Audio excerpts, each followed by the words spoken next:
आदरणीय अध्यक्ष महोदय, आपने मुझे 280 के तहत बोलने का अवसर दिया है। इस अवसर में मैं अपनी विधानसभा आदर्श नगर स्थित वार्ड नंबर 16 आजादपुर वार्ड के पंजाबी कैंप की तरफ आपका ध्यान आकर्षित करना चाहूंगा।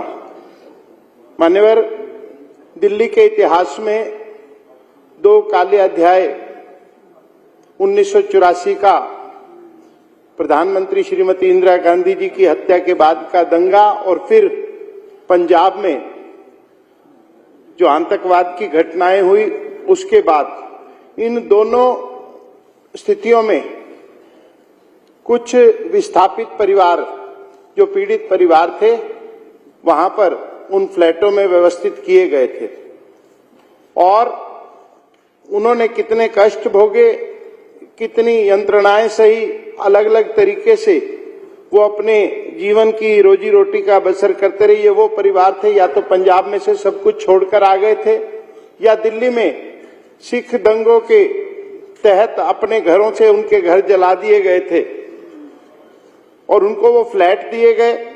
समय समय पर उन फ्लैटों को वो पक्का करने की मांग करते रहे, लेकिन उनकी सुनवाई नहीं हुई। 19/3/2009 को एमसीडी ने एक रेजोल्यूशन के तहत एक प्रस्ताव पास करके इन फ्लैटों के आवंटन की बात की थी, लेकिन इसी दौरान ऑनरेबल हाई कोर्ट का एक ऑर्डर आया जिसमें एमसीडी को उन्होंने कहा कि 50,000 रुपए डॉक्टर हर्षवर्धन जी के माध्यम से, हमारे पूर्व सांसद जी के माध्यम से, तत्कालीन मुख्यमंत्री श्रीमती शीला दीक्षित जी के माध्यम से और बाद में पूर्ववर्ती सरकार में श्री मनीष सिसोदिया जी के माध्यम से भी इस विषय पर बार बार प्रार्थना की गई, लेकिन आज तक उनको न्याय नहीं मिल पाया है। वो लोग किन स्थितियों में टूटे फूटे फ्लैटों में अपना जीवन यापन कर रहे हैं।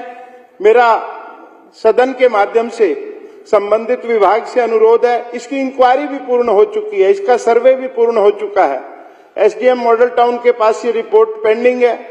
पता नहीं किन कारणों से, जिसका अभी तक ज्ञात नहीं हो सका, इनको फ्लैटों को आवंटन नहीं किया गया। मेरा आपसे अनुरोध है कि justice delayed is justice denied. इस पर तुरंत कार्रवाई करते हुए बिना किसी शर्त के, जैसे वो फ्लैट हैं, जिस स्थिति में भी हैं, उनको उसी मूल्य पर, जिस मूल्य पर उनको आवंटन 2009 में किया गया था, उसी मूल्य पर उतने ही पैसे लेकर वहां के रहने वाले निवासियों को बिना किसी और शर्त के लगाए हुए, पेनल्टी या दंड ब्याज लगाए हुए, उन्हें तुरंत इसका अलॉटमेंट कर देना चाहिए, जो कि बहुत जरूरी है। और मेरी विधानसभा में ये जो पंजाबी फ्लैट्स के जो पूरा सेगमेंट है, आपने भी वहां से लोकसभा का चुनाव लड़ा है, उनकी स्थिति बहुत अच्छी नहीं है कि उनसे हम बहुत ज्यादा पैसे लेकर उनको अलॉटमेंट करें। पुरानी दरों पर ही उन्हें अलॉटमेंट करने की प्रार्थना है। धन्यवाद।